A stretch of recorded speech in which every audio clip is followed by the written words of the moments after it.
Buenas tardes, Sonia. Muchas gracias por la invitación. Un saludo a todo el equipo de la UD Estéreo y a todos los oyentes que nos acompañan. Bueno, hace unas semanas, 2 semanas, Inicié el proceso de recolección de se firmas. inició el Yo proceso de recolección, soy por eso exacto. precandidato, digamos, hacia la alcaldía, Sí. porque tengo que recoger 50.000 firmas válidas. Eso significa que tengo que recoger más, porque muchas veces se invalidan por diferentes razones, para poderme inscribir, y estamos en ese proceso ya hace un poco más de 2 semanas. Y la meta no solamente es hacer un proceso de recolección de firmas, sino también en cierta forma de recolección de ideas. Sí. Estamos entrando en contacto y queremos entrar en contacto con muchos habitantes de esta ciudad que tienen muchas ideas sobre su barrio, sobre su localidad o sobre la ciudad en su conjunto, y queremos incorporar eso en el plan de gobierno que vamos a presentar cuando me inscriba como candidato. O sea, ¿cómo es el proceso? Ustedes van, recogen las firmas y les preguntan como las inquietudes que La tiene mayoría para de la gente Bogotá. no solamente quiere firmar, sino que dice, oiga, yo veo que está pasando tal cosa en el barrio, deberían hacer esto. Por ejemplo, hay casos donde la gente le dice a uno cómo deberían funcionar mejor los paraderos del SITP, o le dicen a uno el tema de la velocidad en algunos barrios y cómo se deberían reformar, digamos, Ujú. la señalización de las vías para mejorar el tema de seguridad vial. Otros le hablan a uno de cómo mejorar Transmilenio, otros le hablan a uno de seguridad, en fin. Entonces yo he dicho, tenemos la oportunidad de entrar en contacto con seguramente más de 200.000 habitantes de esta ciudad en el proceso de recolección de firmas. Queremos, aparte del trabajo que venimos haciendo hace un año de oír diferentes sectores académicos, expertos, ciudadanos, aprovechemos ese contacto para que la gente además nos dé ideas, y nos están dando muy buenas ideas. Para eso creamos un portal que se llama www.bogotaparalagente.com, y ahí la gente ya está mandando ideas interesantes sobre temas ambientales, de movilidad, de seguridad. Entonces queremos que sea un proceso participativo. Mi alcaldía, si llego a la alcaldía, como espero sea el próximo 27 de octubre en la elección, será una alcaldía abierta, de diálogo con la gente, participativa realmente. Bueno, fue tardío pues este lanzamiento para su precandidatura, para iniciar con las firmas. Uno pensaría que sí, pues además porque hay muchos candidatos que iniciaron con campaña de tiempo atrás. ¿Por qué lo hizo hasta dentro de o hace poco, pues? Pues yo no creo que sea tardío. Yo me tomé el tiempo de oír a muchos habitantes de esta ciudad, hablar con mucha gente que sabe de temas ambientales, de temas de seguridad, de movilidad, de temas de educación, por ejemplo, y con muchos ciudadanos en diferentes puntos de Bogotá. Hablamos en prácticamente todas las localidades con habitantes de esta ciudad, y tomamos el tiempo de analizar lo que está sintiendo la gente antes de tomar la decisión. Y realmente faltan casi 6 meses para las elecciones, faltan 5 meses y medio. Entonces estamos totalmente a tiempo, y las campañas es mejor que sean no tan largas, más cortas, más concentradas en ideas y en discusiones. Entonces yo creo que estamos perfectamente a tiempo, y eso lo demostró la encuesta que salió la primera después de nuestro lanzamiento, porque mostró que somos la candidatura, la mía, que más creció de los últimos 2 meses con respecto a lo que se estaba haciendo. Entonces muestra que salimos en el momento en que la gente está empezando, digámoslo así, a sintonizar o a sintonizarse para ver qué están proponiendo los candidatos, qué problemas tiene Bogotá y cómo se conectan esas propuestas, esas soluciones con la problemática de Bogotá. Entonces yo creo que salimos en el momento que era. Además, una encuesta que salió, si no estoy mal, el lunes de la semana pasada, de Iván, una encuesta de opinión, lo da usted en el tercer lugar, que también sorprende. En el segundo lugar. Segundo lugar, sí. En el segundo Primero lugar. Claudia López y Carlos Fernando Galán Exactamente, en el segundo. segundo lugar. Y por eso digo, es la de mayor crecimiento. Entonces yo confío pues que tomamos la decisión en el momento que era, y que eso se va a ir reflejando progresivamente, porque siento en los recorridos que estoy haciendo, en recolección de firmas, y en general cuando voy caminando por la calle o en cualquier parte, un crecimiento del apoyo y un interés por esta aspiración muy interesante, que va a reflejarse próximamente en las encuestas que salgan. Carlos Fernando, usted ha dicho que Bogotá necesita un alcalde responsable, transparente y con carácter. ¿Usted reúne todas estas características? Bueno, yo creo que Bogotá, estamos cansados del populismo y de prometer de un lado o del otro, y prometer, prometer, y hay que ser responsables con la ciudad. Al ciudadano le duele mucho y le cuesta trabajo la plata para pagar sus impuestos. Y cuando se plantean discusiones sobre temas inviables o se prometen cosas que no se pueden cumplir, estamos jugando con los recursos y los impuestos que paga la gente. Entonces yo creo que hay que ser responsable en ese sentido, y por eso nuestra propuesta, la que estamos construyendo, y los ejes de la propuesta, queremos que sea ambiciosa para cambiar muchas cosas que hay que cambiar en esta ciudad, pero hacerlo de manera viable, o sea, con cosas que se pueden realizar, no prometer cosas que son incumplibles. Yo he tenido un ejercicio político siempre transparente, he sido, pues, he luchado contra la corrupción, denuncié la corrupción en Bogotá cuando fui concejal, el carrusel en Bogotá, denuncié la corrupción en los POT y en la manipulación de uso de suelo, dentro del partido al que pertenecía, no me quedé callado ante personas que tenían serios cuestionamientos y que hacían parte del mismo. Muchas veces en política los políticos suelen señalar lo que está pasando en otro partido y denunciar, mire que en ese partido está tal y hacen tal cosa, etcétera, pero callan frente a lo que pasa en su propio partido. Y eso no me parecía muy coherente. Yo por eso en Cambio Radical desde el principio, cuando hice parte de ese partido, no me quedé callado, denuncié, tuve pleitos y finalmente me llevaron esos pleitos a renunciar hace un año al partido y a iniciar este proceso de firmas. A iniciar el proceso de firmas. Hablemos un poco de su paso por el Cabildo Distrital, por el Consejo de Bogotá, para hacer una recordación, recordarle a los bogotanos qué hizo usted en el Consejo de Bogotá. Bueno, yo llegué en el año 2008, fui elegido en el 2007, en el periodo 2008-2011, y en ese momento hice parte y lideré en cierta forma la oposición al gobierno de Samuel Moreno, porque desde muy temprano en ese gobierno se vieron los problemas de contratación que estaban ocurriendo y también de ejecución de obras. Yo desde marzo del 2009 denuncié los problemas de la construcción de la fase 3 de Transmilenio, que los bogotanos terminamos sufriendo durante varios años y pagando porque costó más de 500.000 millones de pesos más de lo que estaba presupuestado. Yo denuncié eso desde el principio y me di cuenta que los cambios en los contratos que habían hecho en ese gobierno abrieron la puerta para que los contratistas, por ejemplo el Grupo Nule, recibiera los anticipos de la obra sin haber cumplido los requisitos que tenían que verificarse, y eso abrió la puerta para la corrupción, para que se robaran la plata y no hicieran la obra. Entonces yo hice eso como concejal, también como concejal hice muchos debates en general de movilidad, como el programa Consejo Cómo Vamos, que es un programa de la Universidad Javeriana, de Fundación Corona, de la Cámara de Comercio. Me calificó 2 veces como el concejal número 1 de Bogotá, el mejor concejal de Bogotá. Y pues al final de ese periodo aspiré a la alcaldía, que fue una primera aspiración. Esta no es la primera vez que aspiro, esta es la segunda vez que aspiro a la alcaldía. Tuve una votación significativa de 285.000 votos en esa oportunidad y planteamos cosas interesantes para Bogotá.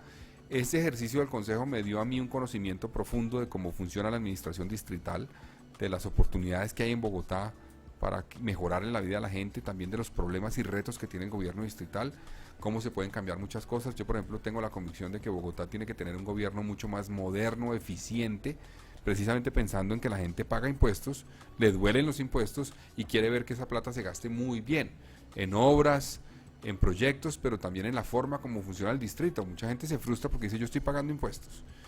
Y a pesar de eso, cuando tengo algún problema, un trámite o alguna situación con el distrito es problemático, los trámites la mayoría no son virtuales, cuando a una persona le ponen una multa o cuando eventualmente se le llevan el carro a patios, es un problema complicadísimo sacarlo, le cuesta medio día, le toca pagar plata, en fin. Entonces hay que hacer la ciudad mucho más eficiente para que el ciudadano sienta que la ciudad le funciona. Yo creo que eso se logra con tecnología, con eficiencia y con gerencia. Entonces yo quiero trabajar en eso y eso lo conocí muy bien, las oportunidades que hay para eso como concejal de Bogotá.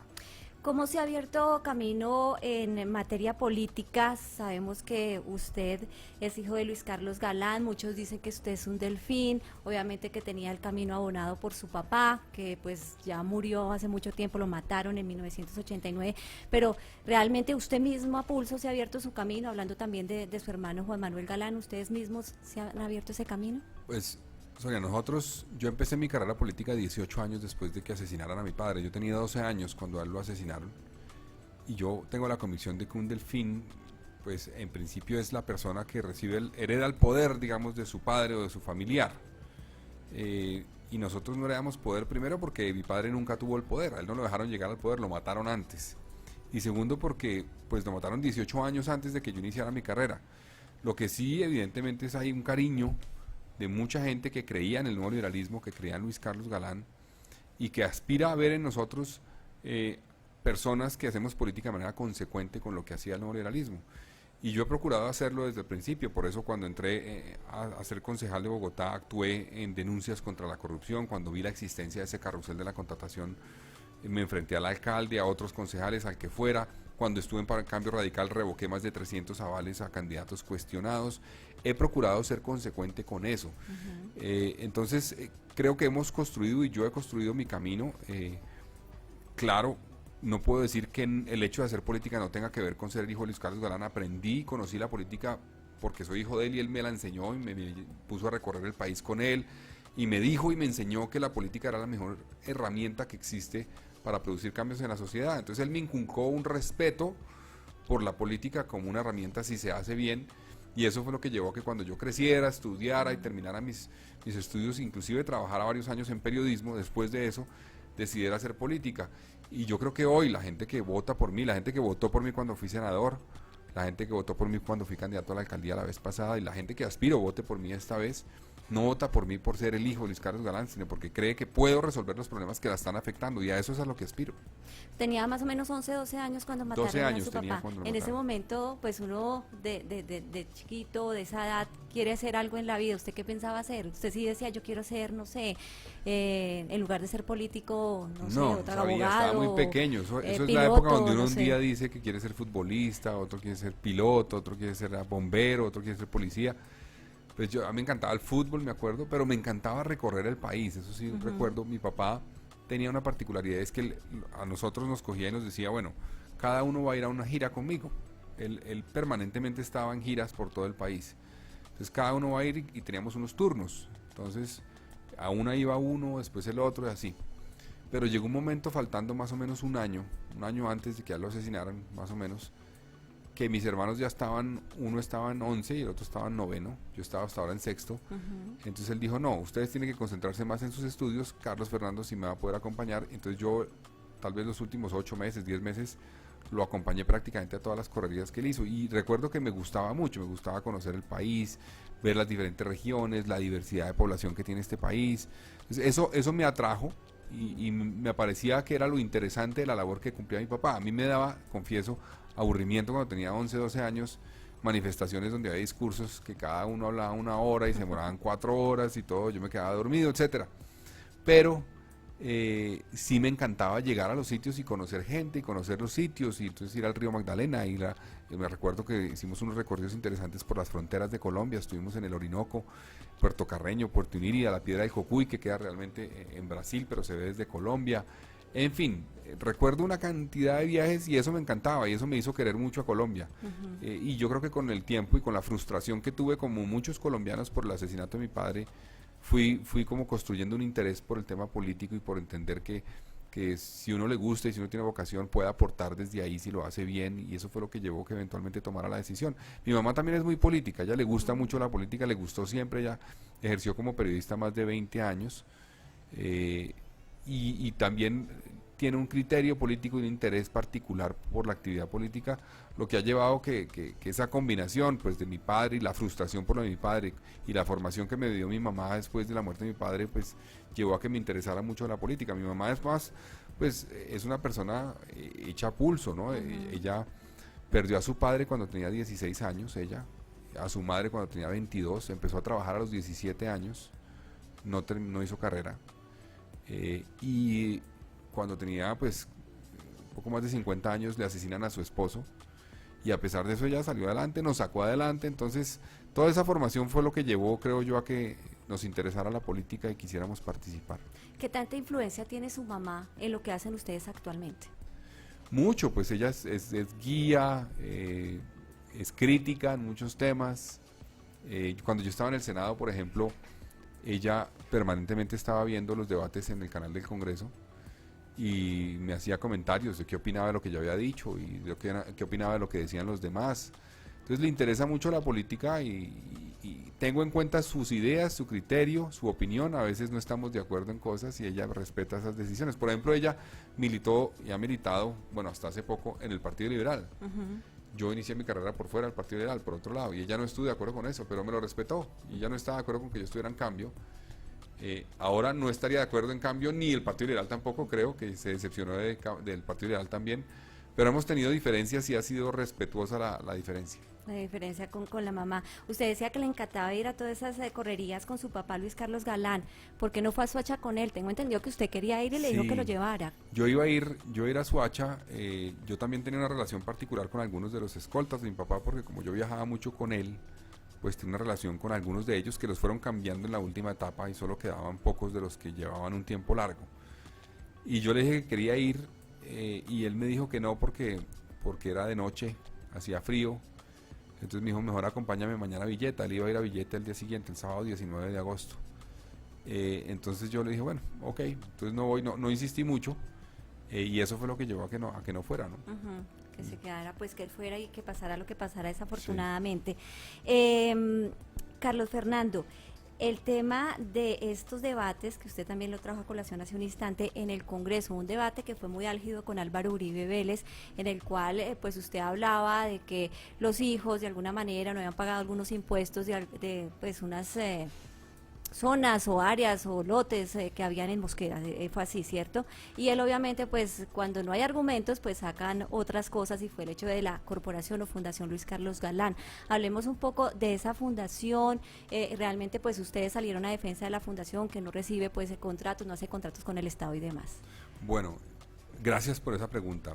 Dos cosas. Uno, el debate era un debate sobre una problemática que hay en Colombia, en particular en la Sabana de Bogotá, que tiene que ser abordada y no está siendo abordada, y es la forma como el uso de la tierra, la modificación del uso del suelo en Colombia se ha convertido en una herramienta que se presta para la corrupción, porque un predio que es utilizado para actividades agrícolas, por ejemplo, si se le cambia el uso del suelo, solo en el papel, no es que le hayan hecho ninguna inversión, solo en el papel, y lo vuelven industrial, puede multiplicarse el valor del mismo predio sin que le hayan metido ni siquiera una cerca, nada, es el mismo predio, en 10, 20 o 50 veces el valor original. Entonces se presta para corrupción. Entonces hay que hacer eso con planeación, con herramientas adecuadas, garantizando que si hay una valorización de un predio por cuenta de una decisión del Estado, esa valorización se distribuya entre el propietario y el Estado, en ese caso el municipio, para que el municipio tenga recursos para poder hacer las obras que requiere de acceso a servicios públicos, vías, colegios, porque si no, pues todo se lo lleva al privado y después el resto de habitantes del municipio son los que tienen que poner la plata para que se pueda hacer esas obras, y eso no tiene sentido. Entonces eso fue lo que pasó y por eso surgió ese pleito ahí, por el caso de la Zona Franca de Occidente. Y salió a reducir el tema de la corporación. Y ahí aprovecho la pregunta para hacer una diferenciación. Hay dos cosas. Hay una cosa que se llama la Fundación Luis Carlos Galán, que pertenece a la Universidad Javeriana, con la cual nosotros tenemos un vínculo directo. Participamos en las actividades de la fundación. Y esa fundación no ha recibido jamás ningún centavo del Estado. Es privada, es de la Universidad Javeriana, no tiene nada que ver con el Estado, no ha contratado, no ha recibido convenios. Hay una cosa que se llama la Corporación Galán, que fue creada por el gobierno del presidente Uribe. El Estado colombiano la creó. Y es un instituto que, pues una entidad que cumple una misión de la Ley de Honores en honor a Luis Carlos Galán, que decía que había que crear una entidad pública que promoviera valores democráticos, de derechos humanos, de diversidad, etcétera. Entonces, eso es una entidad que recibe unos recursos y que ha contratado con otras entidades del Estado. Con esa entidad nosotros no tenemos un vínculo. Es una entidad, es como que un colegio Luis Carlos Galán público, pues recibe un presupuesto del distrito para funcionar, entonces el presupuesto del distrito es plata que le llega a la familia Galán. No, eso no es así, es plata para funcionamiento de ese instituto o de ese colegio. En el caso de la corporación, no fundación, corporación, es una entidad del Estado que ha contratado con otras entidades del Estado en convenios que han hecho para ejecutar políticas del Estado colombiano en temas de paz, de reinserción de desmovilizados de las FARC o de los paramilitares, etcétera. Pero nosotros no tenemos un vínculo ni hemos recibido jamás un centavo de esa entidad. Lo que pasa es que tiene el nombre de mi padre, Luis Carlos Galán, como hay otras entidades públicas que llevan nombres de personalidades, pero eso no significa que el presupuesto o los convenios que firme esa entidad sean para la familia de la persona cuyo nombre está en la entidad. Eso no tiene sentido. Bueno, entremos en materia en cuanto a las propuestas para la Alcaldía Mayor de Bogotá. Empecemos con el tema de movilidad. ¿Qué va a pasar con el metro? Usted es de la política de que va a hacer continuismo, de que va a continuar ciertos aspectos que viene haciendo la alcaldía de Enrique Peñalosa. Bueno, yo creo que hay que contratar ya el metro, no hay que darle más largas al proyecto metro. Este proyecto metro surge del proyecto metro que inició en el proceso de Samuel Moreno cuando era alcalde, que lo complementó Gustavo Petro, que tuvo problemas después de financiación, porque se decía que tenía la financiación garantizada y no fue cierto, no lo tuvo. Recuerdo que ese metro llegó a tener un costo de 20 billones de pesos en el año 2014 más o menos, y no había plata del gobierno nacional ni el distrital, y buscaron la fórmula para hacerlo viable. Yo creo que la administración Peñalosa lo que hizo fue tener en cuenta eso para ver cómo lo hacían viable, tener en cuenta el mismo trazado, corregirlo y pasárselo de la 11 a la 13, 11 y 13, perdón, a la Caracas. Entonces yo creo que el metro no hay que darle más largas, hay que hacer esa primera línea. Y pero creo digamos, Carlos Fernando, perdóneme, lo interrumpo. ¿Usted está de acuerdo con esa primera línea que se ha... Sí, está de acuerdo? Sí, estoy de acuerdo. Digamos, yo preferiría, digamos, alternativas para mejorarlo, pero como está listo para ser contratado. Sí. Si replanteamos ese proyecto y decimos que vamos a volver al subterráneo, no tenemos la plata para ese proyecto, no tenemos todavía el cierre, digamos, de apoyo de la banca multilateral.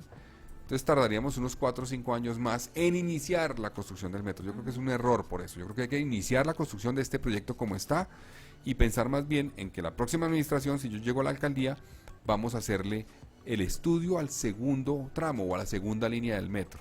Entonces yo el metro como está lo contrato. Pues tiene la plata garantizada, tiene la banca multilateral garantizada, tiene la empresa metro creada, está todo, está todo. Solo falta que se haga la licitación y se adjudique e inicie la construcción.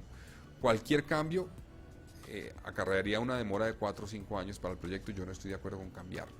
Creo que hay que complementarlo y eventualmente hacer una segunda línea, pero también creo que el metro no es la única fórmula para enfrentar los problemas de movilidad. Es el eje, digámoslo así, pero se requiere recuperar Transmilenio, que no está funcionando bien, hay que recuperarlo, hay que ampliarle la capacidad, mejorarlo, tienen que ser buses eléctricos, creo yo, todas las troncales nuevas que yo contrate como alcalde y los buses nuevos que entren en operación tendrán que ser eléctricos.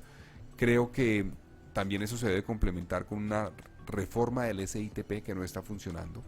El sistema integrado de transporte público fue definido y construido con un cálculo, digamos, y estructuración de la demanda y las frecuencias mal hecho, lo cual lleva a que no funcione bien y genera unas pérdidas de 575.000 millones de pesos hoy al distrito.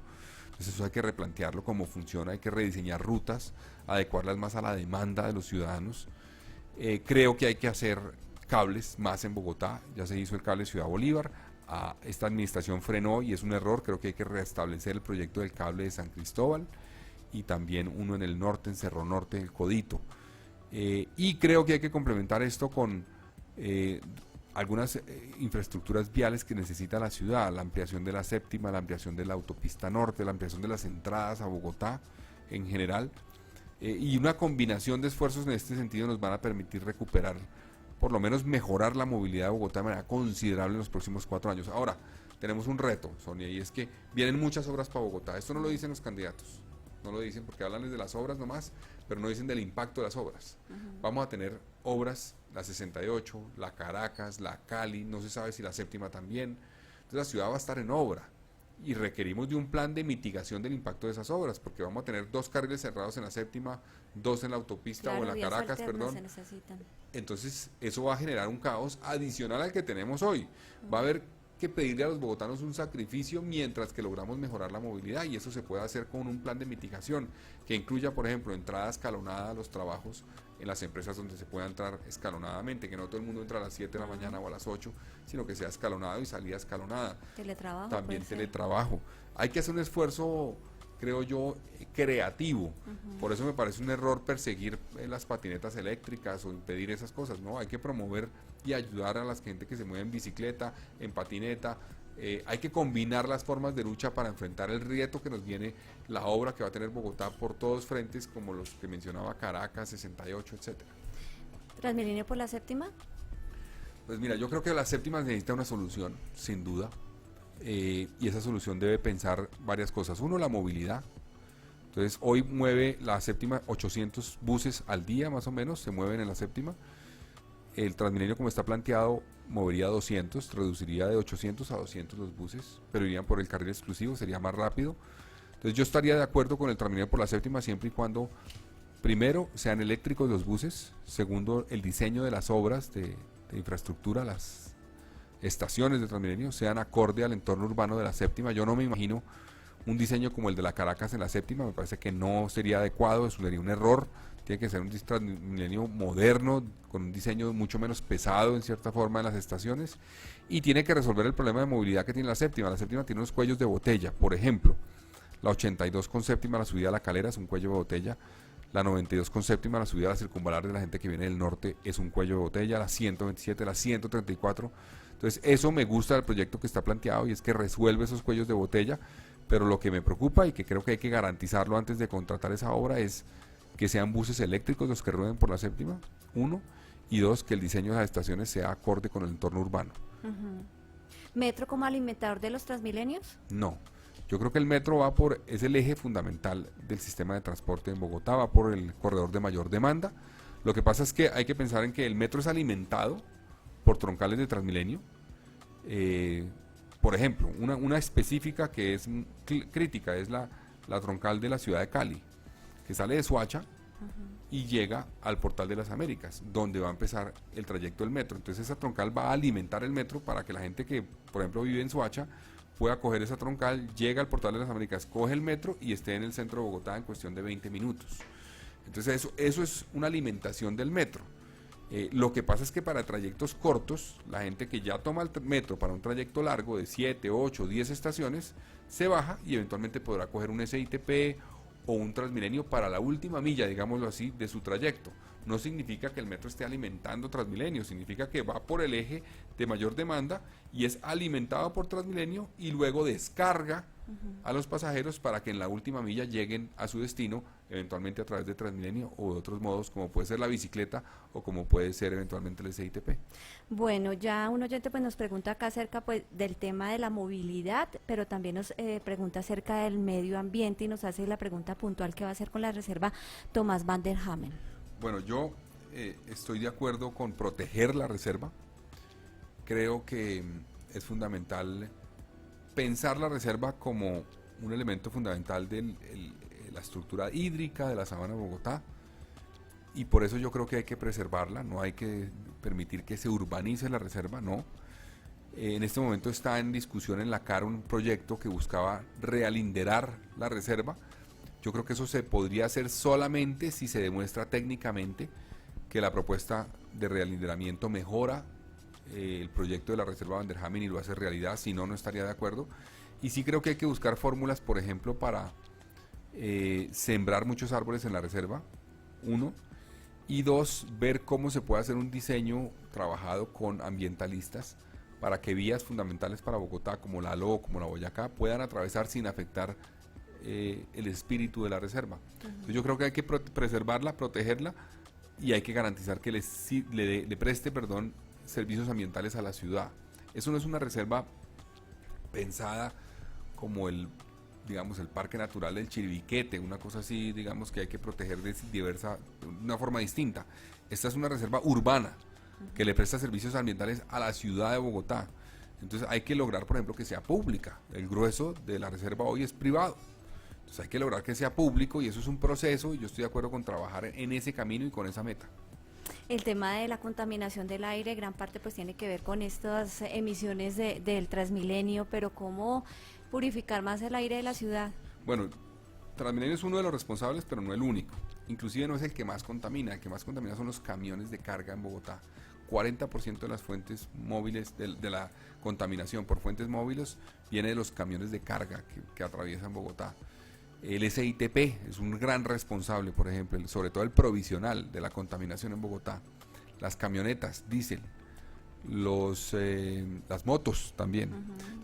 La política tiene que ser integral. Fábricas también. Yo propongo desde el punto de vista del distrito que trabajemos en que, repito lo que decía hace un rato, la flota migre progresivamente a flota eléctrica, tanto de Transmilenio como de SITP. Eso es un avance importante.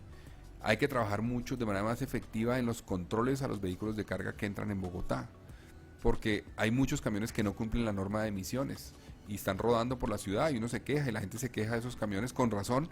Esos camiones no deberían rodar. Entonces hay que hacer control y vigilancia en las entradas de Bogotá y en los ejes fundamentales de la ciudad. Y yo propongo una cosa interesante, y es que Bogotá debería sembrar, y yo como alcalde voy a sembrar, si me eligen, 1 millón de árboles en Bogotá. Eso se va a distribuir entre los cerros orientales, en restaurar flora nativa, y ahí se sembraron muchos eucaliptos y pinos hace unos 40, 50 años. Hay que replantear eso progresivamente y sembrar especies nativas. Y en la reserva Van der Hamen, en las cuencas de los ríos que atraviesan Bogotá. Y yo tengo una idea adicional, y es que hay muchas vías de Bogotá que se pueden convertir en corredores verdes. Hay vías donde se instalan volardos para impedir que la gente se suba con el carro a la vía. Se podrían sembrar árboles en vez de poner volardos, y con eso generamos una especie de vías como túnel verde que hay en muchas ciudades como Ciudad de México, como Buenos Aires, que ayudarían mucho, por ejemplo, para mitigar el impacto del cambio climático, uno, y dos, también ayudan a mejorar drásticamente la calidad del aire. Cada árbol en promedio, pero las especies que se pueden sembrar en Bogotá puede llegar a capturar 1 tonelada de CO2 en 40 años de vida. Entonces, sembrando 1 millón de árboles en los próximos 4 años vamos a dar un paso gigante para mejorar la calidad del aire en Bogotá. Bueno, en materia de seguridad, que también es algo que afecta mucho a la ciudad, ¿cómo hacernos o hacer más segura la ciudad? Bueno, Sonia, primero eso requiere un alcalde dedicado al tema de seguridad, no un alcalde que solamente va a entregar motos en la Plaza de Bolívar o que va a estar en eventos públicos, sino que realmente se ponga al frente de la política de seguridad en el distrito y pase al tablero de la seguridad sector por sector, localidad por localidad, para ver qué resultados hay, qué impactos hay. Yo he oído que muchos candidatos hablan de aumentar el pie de fuerza, pero eso no depende del alcalde mayor de Bogotá, eso depende del gobierno nacional, de la Policía Nacional. Entonces yo lo que digo es sí, sigamos pidiendo más policías, pero no nos quedemos esperando más policías para ser más eficaces y eficientes con lo que tenemos. Eso pasa por la seguridad al tablero, como mencionaba hace un rato yo, con unos grupos de reacción inmediata que apoyen a los cuadrantes para que sea más efectiva la labor de los cuadrantes, con un grupo élite de seguridad en el transporte público, que es donde más afecta a los ciudadanos la inseguridad y más percibe insegura la ciudad. Y creo que hay que descargar a la policía de una cantidad de cosas que se le han cargado, que llevan a que la policía no esté persiguiendo a las bandas delincuenciales que debe perseguir, porque eso es otro tema. Hablamos mucho de que hay que capturar ladrones, y claro que hay que capturar ladrones, pero el ladrón es solamente un eslabón de una cadena delictiva mucho mayor. Un celular se lo roban y ya saben a quién se lo van a vender, quién lo compra y luego cómo lo distribuyen nuevamente y cómo eventualmente inclusive lo exportan a otros países como Ecuador. Entonces, si uno simplemente coge el ladrón, esa operación criminal reemplaza ese último eslabón en cuestión de horas y tiene otro ladrón que le va a traer otro celular robado. Entonces, atacar al ladrón es importante, pero no puede ser el eje. Tiene que ser la estructura completa la que se ataca. Pero entonces, volviendo al tema, uno descargando la policía de actividades que hoy se le ocupan puede darle más herramientas a la policía para ser más efectiva en la lucha contra esas bandas, 1. Y 2, podemos trabajar más en el tema de convivencia ciudadana de otra forma. El tema de convivencia ciudadana es en buena medida lo que Mocus nos enseñó se podía enfrentar y resolver y mejorar con cultura ciudadana, pero eso se olvidó. Entonces hay que recuperar la cultura ciudadana para que esos temas de convivencia sean más una política de zanahoria, digámoslo así, de trabajar con la gente, de cambio de conciencia de la gente, que nos ayude a mejorar las problemáticas que hay de convivencia. Estamos en una ciudad muy agresiva. Sí. Hay mucha agresión permanentemente en el transporte, en la calle, en cualquier sitio hay agresión permanente. A una persona se choca con otra y ya inmediatamente se va a armar un pleito. Entonces tenemos que bajarle la temperatura a eso, y eso se hace con políticas de cultura ciudadana, de convivencia, y eso permite que la policía se enfoque más en las problemáticas de seguridad, de hurto, de violencia, que es para lo que la policía debería estar entrenada y trabajando permanentemente. Con esa combinación creo que podemos ser mucho más efectivos de lo que estamos siendo hoy para enfrentar las bandas delincuenciales por una parte y para mejorar la convivencia en nuestra ciudad. Es que yo creo que el punto es cultura ciudadana, porque yo creo que con la cultura ciudadana muchas cosas se arreglan acá en la Mucho ciudad. Cambiaría en muchos temas, sí. en muchos temas. Y eso yo he dicho permanentemente, el alcalde solo no va a cambiar las cosas en Bogotá. Eso requiere un trabajo conjunto y requiere que la ciudadanía esté comprometida a colaborar en lo que le corresponde. Pero eso también arranca también desde el alcalde. Un alcalde, para decirlo de alguna forma, un alcalde que promueve el pleito, la pelea, la agresión, descalifica, pues no le da un buen ejemplo a la ciudad para resolver sus problemáticas de convivencia. Entonces yo me inspiro más por la forma como Antanas Mocus, como alcalde, en esos temas de cultura ciudadana, lideraba el tema y cómo replanteó un poco la forma como nos relacionábamos en Bogotá, por ejemplo, y en política, y lo puedo decir, no nos oímos, no nos escuchamos. O sea, usualmente un político está esperando a ver más que termine el otro para echarse su cuento y no tanto oyendo qué está diciendo el otro, para ver si tiene sentido, si le está diciendo a uno que está equivocado en algo y tiene razón. Entonces eso hay que repensarlo. Yo creo que es fundamental ese tema de la cultura ciudadana para ver cómo nos estamos relacionando como ciudadanos, porque la ciudad la hacemos todos, incluido y arrancando inclusive por los políticos que lideramos los procesos de intención de voto en algún caso, o de proyecto político para la ciudad. Y si nosotros mismos no entendemos que tenemos un rol como ciudadanos, que tenemos que entender la cultura ciudadana como la herramienta para enfrentar discusiones de manera civilizada y responsable para corregir problemas, pues no vamos a lograr nada. Es que no se responde acá con argumentos, sino con señalamientos, con ataques, y más o menos su campaña está como enfocada a eso, paz y amor, no, mejor dicho, señalar, no pelear, más bien propuestas. Pues sí, es que está, yo creo que yo he percibido y le he tomado la temperatura a la ciudad, y la ciudad está cansada del pleito. Llevamos 16 años de un pleito nacional entre un modelo Uribe Santos, pleito permanente. Y aquí en Bogotá, pues ya llevamos 8 años de un pleito de Petro Peñalosa, y todo, para unos todo lo de Petro es malo y todo lo de Peñalosa es bueno, para otros es al revés, todo lo de Peñalosa es malo y todo lo de Petro era bueno. Y yo creo que eso no le sirve a la ciudad, esos pleitos no le sirven a la gente está buscando que le resuelvan sus problemas de seguridad, de cómo mejoran el transporte, de cómo le garantizan que su hijo va a volver a la casa seguro después de salir de rumba, de cómo puede acceder a la educación. Eso debe ser el eje eventualmente digamos, del las neuronas de un alcalde están enfocadas en esos temas, en cómo le resolvemos los problemas a la gente, y no cómo vamos el pleito con el alcalde anterior o con el nuevo alcalde, o cómo descalificamos. Yo por eso, por ejemplo, dije cuando Peñalosa inauguró el cable de Ciudad Bolívar, dije, oiga, debería estar allá Peñalosa y Petro, que los dos hicieron eso. Uno lo contrató, el otro construyó, gracias a los dos. Y que la ciudad debería pensar así, y los líderes deberíamos empezar a pensar así para resolver de verdad los problemas, y no quedarnos en discusiones eternas a que llevan que Bogotá hoy no tenga un sistema de transporte como completo. No tenemos metro, por ejemplo, por cuenta de los pleitos. Por cuenta de los pleitos.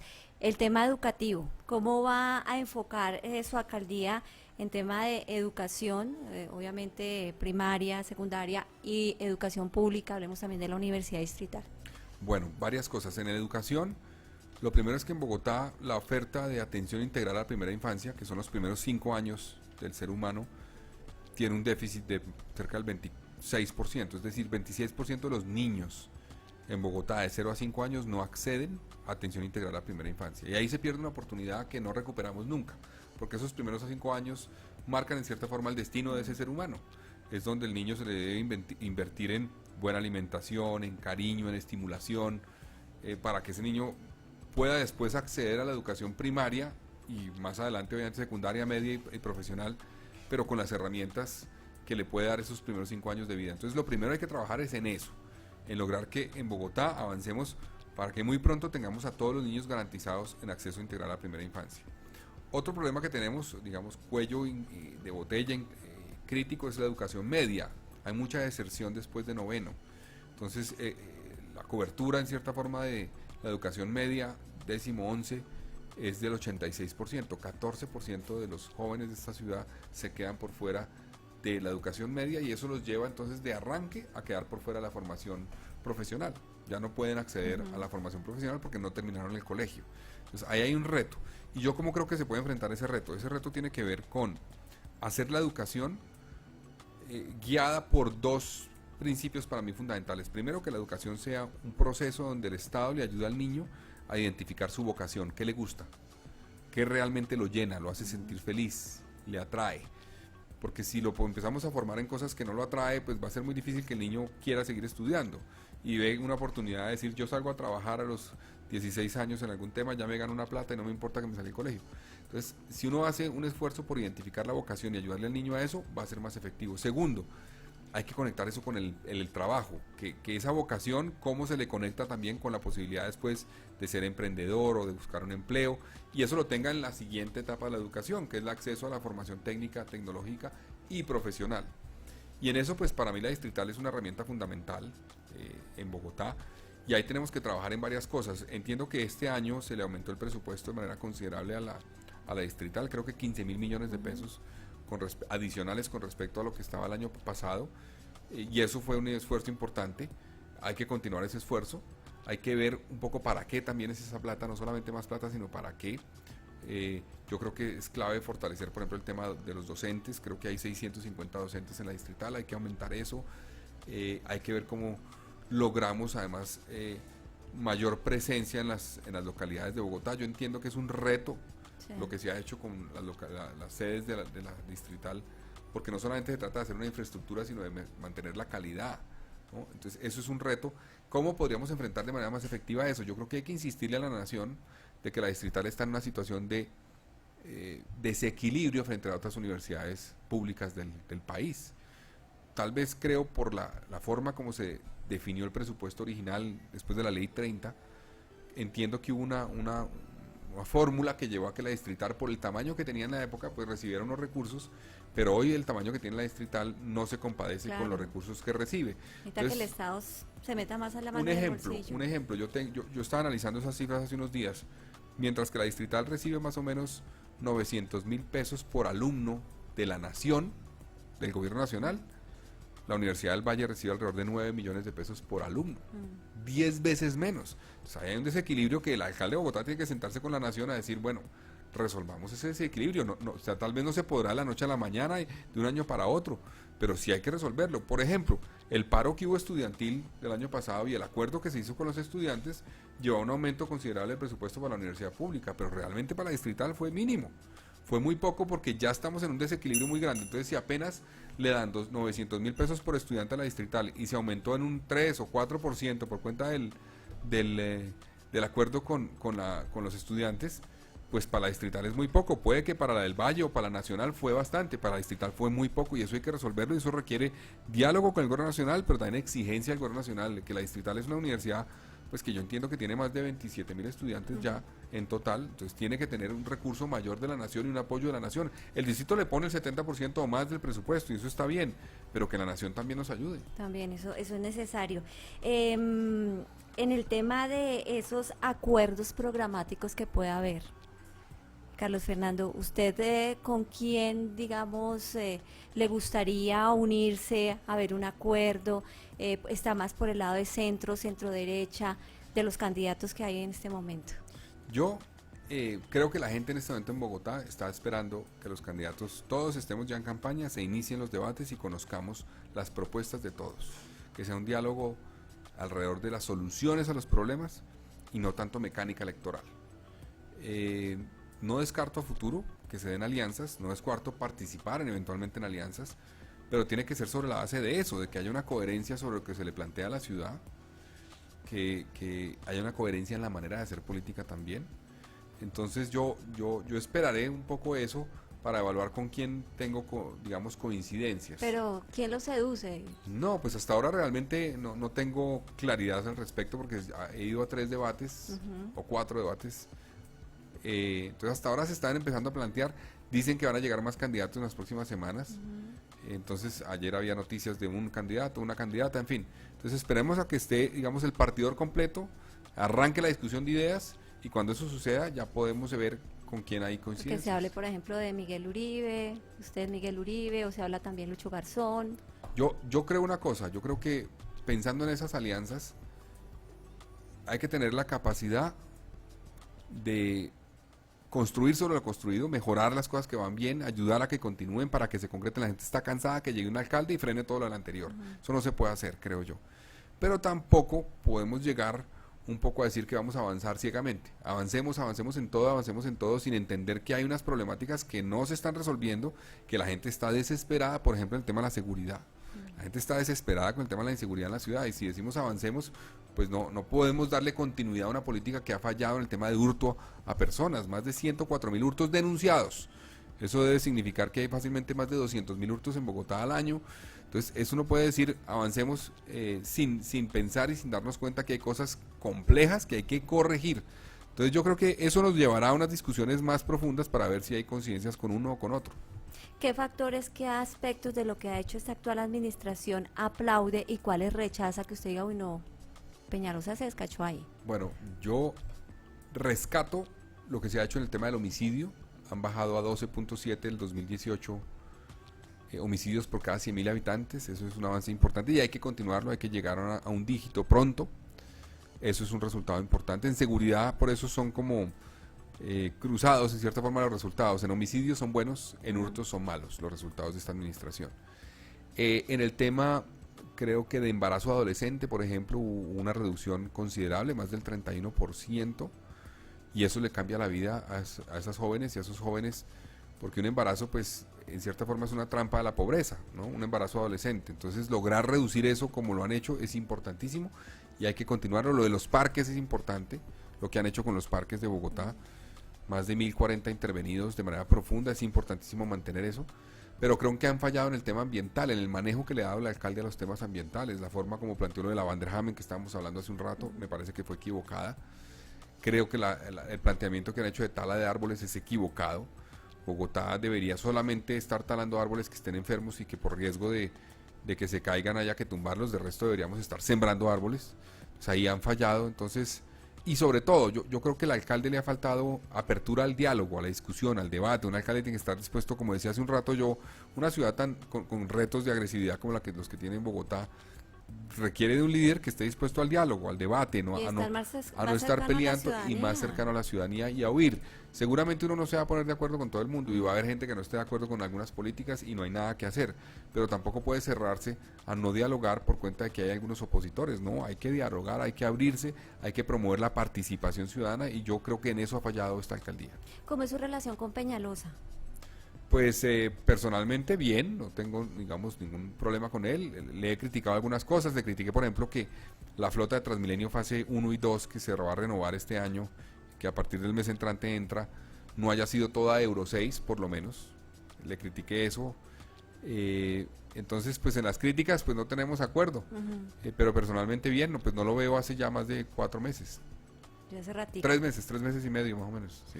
Bueno, hablemos un poco acerca de su vida, lo que hace en su tiempo libre, a qué se dedica, pues obviamente está ahorita con la recolección Ahora no de mucho más firmas, que esto, pero pero a qué se dedica cuando pues no está recogiendo firmas, cuando está haciendo campaña, cuando salió del Congreso, bueno, ¿cuál es bueno, yo a mí su tiempo varias libre? cosas. El tiempo que yo pueda pasar con mi hija, que tiene 5 años, lo aprovecho al máximo. Para mí eso es fundamental, me recarga de energía y obviamente con Carolina, mi esposa, también. También me gusta hacer deporte, yo trato de trotar lo que pueda, ahorita menos, a veces trotaba pues 4 veces a la semana, pero ahorita estoy haciéndolo menos, necesito recuperar eso porque pues es difícil uno, digamos, un ritmo como el que está llevando la campaña sin hacer ejercicio es importante, pues es grave, entonces es importante recuperar el ejercicio.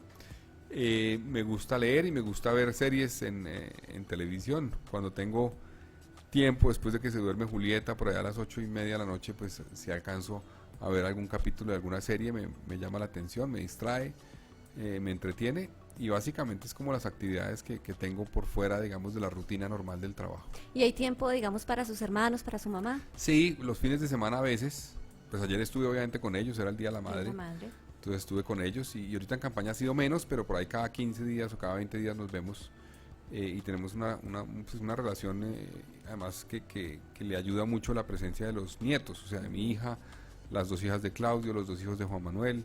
Entonces aprovechamos al máximo la posibilidad de que ellos se reúnan y se encuentren para que pues mantengan esa relación de primos que queremos construir entre ellos, además porque mi papá no tuvo hijas, tuvo hijos. Solo hijos, varoncitos. Solo hijos, pero ya hay 3 nietas. Mm. Entonces nos gusta que se reúnan y que se reúnan con mi mamá mucho para pues, porque estamos seguros que le habría gustado mucho a mi papá conocer a esas nietas.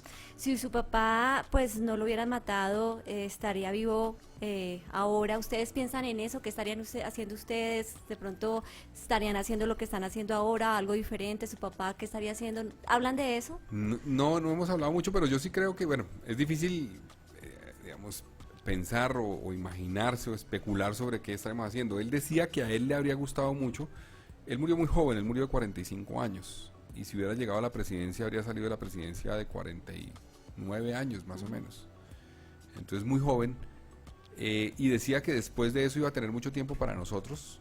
Para, por ejemplo, yo cuando él salía a la presidencia, yo estaría terminando mi colegio, más o menos en esa época, y empezando la carrera. Entonces, habría sido importante tenerlo ahí para ayudarme a escoger la carrera. Uno cuando está en la universidad, pues ya tiene otras inquietudes y preocupaciones y aspiraciones sobre la vida, sobre uno, sobre etcétera, que el padre también, la mamá obviamente, pero el papá también le ayuda a resolver o por lo menos a buscar, convencido de eso, y se habría retirado a ser docente, sería hoy un profesor más que cualquier otra cosa. Pero pues nosotros, quién sabe, yo no sé, digamos, qué habríamos hecho, porque por ejemplo, nosotros tuvimos que salir del país por amenazas después del asesinato de mi padre, entonces seguramente no habríamos salido del país si él no hubiera muerto, entonces habría sido una vida un poco distinta. Pero yo estoy convencido que en el escenario que hubiéramos escogido cada uno, habríamos tenido obviamente la inquietud que él nos sembró desde que éramos niños en trabajar por este país, y eso se puede hacer desde el periodismo, desde la política, desde cualquier escenario que uno escoja, uno puede hacerlo, Yo estuve inclusive 5 años de periodista antes de hacer política, entonces no sé si estuviera de periodista ahorita, de pronto estaría acompañándote del otro lado en el micrófono de al lado, no sé, pero pues estaría trabajando de alguna forma por Colombia, estoy seguro. Y con respecto a Colombia, sería que si su papá llegar a ser presidente, si no lo hubiera matado, hubiera habido un antes y un después en Colombia. Alguien había dicho o dijo en el momento de su muerte: mataron el presente y el futuro del país. Y su papá dijo: los hombres se eliminan pero las ideas no. Entonces, ¿sí habría habido un antes y un después de su papá? Pues yo creo que sí, el país habría tomado un rumbo distinto.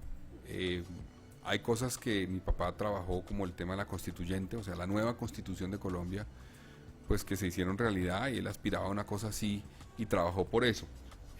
Creo que él habría hecho un esfuerzo mucho mayor en el tema de educación de lo que se ha hecho en estos años. Desde el principio para él era fundamental el tema de la educación. Él fue ministro de Educación a los 26 años y era un convencido de que la educación era el motor realmente del cambio en una sociedad, entonces habría apostado mucho más por la educación. Creo que, por ejemplo, en el tema de la internacionalización de la economía colombiana habría tenido un esfuerzo distinto. Él decía que era importantísimo prepararse porque cada vez lo que pasaba en China, en Japón, en Europa, en Estados Unidos, iba a afectar más la vida de cada ciudadano en este país. Pero él decía, para eso hay que prepararnos y enfrentarlo preparados. Y yo creo que lo que pasó en Colombia es que se hizo la apertura muy rápido, no nos preparamos y quedamos un poco abrumados por eso, y eso ha dificultado en muchos casos que la economía, digamos, funcione como quisiéramos y que crezca como quisiéramos que hubiera crecido. Entonces, habría habido diferencias sin lugar a dudas, pero yo creo que el país estaría mejor, sin lugar a dudas. Bueno, para terminar, ¿qué picadito? Pregunta-respuesta rápida. Una comida. Ajiaco. ¿En qué cree? En Dios. Si es devoto, Sí. practicante, va a la misa cada 8 Voy de días, vez en el cuando, rosario. no tanto como Bueno. debería, la verdad, pero Ajá. sí voy de vez en cuando. Un momento para recordar, El nacimiento de Julieta, mi hija. un momento para olvidar, La muerte de mi padre. un amigo o una amiga, Un amigo, mis hermanos. ¿sí? Son Sí. parceritos. Sí. Un libro, Un libro. Un libro que me gustó, pues no es reciente, lo leí hace muchos años, pero me marcó mucho, fue Crónica de una muerte anunciada. Porque como me gusta el periodismo, me apasionaba un libro que arrancara con la noticia en la primera línea, pero que a pesar de eso lo tuvieran uno agarrado durante todo el libro para ver cómo había ocurrido la noticia. Entonces eso me marcó. una película. Una película. ¿Ve muchas películas de Uy. Princesita por Julieta o no? Uy, todos los días, sí, todos Le los días. toca. Ahorita estamos viendo unos de sirenas y una cantidad de cosas. Pero vi una que me gustó hace muy poco que se llama Guerra Fría, que es una película creo que polaca. Me gustó mucho. ¿Hincha de qué equipo? Santa Fe. Bien, bien, me parece muy ¿Eso bien. está bien? Eso da puntos, eso da puntos. Ah, Bueno, Carlos Fernando, muchas gracias por haber estado con nosotros y bueno, muy pendiente de su recolección de firmas, de su campaña. muchas gracias por la oportunidad. Un saludo a todos los oyentes y los vuelvo a invitar a que entren a la página web bogotaparalagente.com y ahí pueden conocer, pues, no solamente las propuestas que estamos trabajando, sino dónde vamos a estar para recoger firmas y cómo nos pueden ayudar, porque esto es un proceso con voluntarios donde esperamos poder recoger las 50.000 firmas muy pronto. Muchas gracias por esta oportunidad. Bueno, 2:26 de la tarde. Con este invitado terminamos Facetas. Nos volveremos a escuchar el próximo lunes de 1:30 a 2:30 de la tarde.